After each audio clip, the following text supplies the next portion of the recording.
Welcome, esteemed colleagues.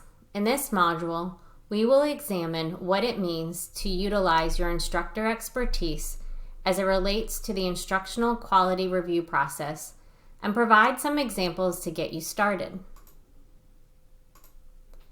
Remember, as the instructor, you have a wealth of knowledge to share with your students. So from the rubric, you can see that not only should you be expanding on the content, but also sharing your own professional experiences to show how theory and practice are connected on a consistent basis. So you might be wondering, how does one earn distinguished course facilitation when being reviewed by our faculty support and development team? When course reviewers are looking through your class, they are looking to see that you are not only meeting the requirements, but surpassing them consistently. This means you are going above and beyond what is expected of you in the course room. So what does that look like in our courses? As noted earlier, we want to find opportunities that allow us to build a bridge between theory and practice for our students by not only expanding on the content, but also including our own professional experiences. Since we are scholarly practitioners, we should exhibit this by providing additional resources to students by way of articles or videos to show that we are current in our practice. We want students to realize why they are learning this content and how it is relevant and applicable to their current or future careers.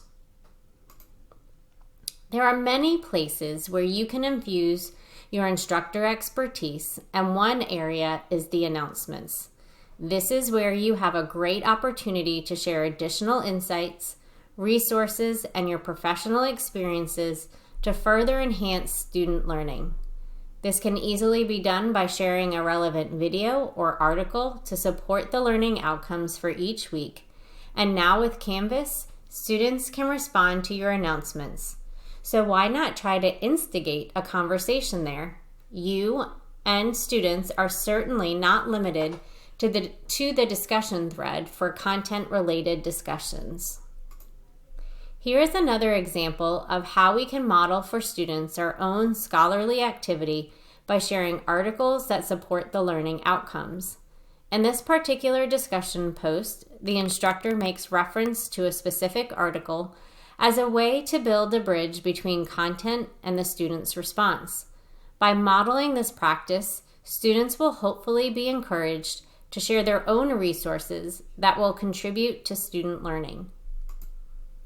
Students love to hear stories from the field.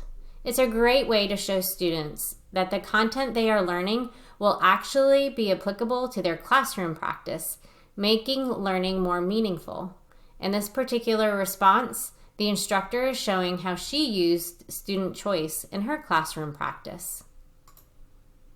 I hope you have found this brief module on instructor expertise helpful in making the move from proficient course facilitation to becoming part of the Distinguished Club.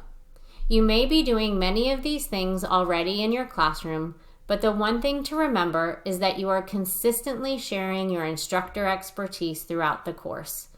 We appreciate all that you do for our students and your willingness to continually grow professionally.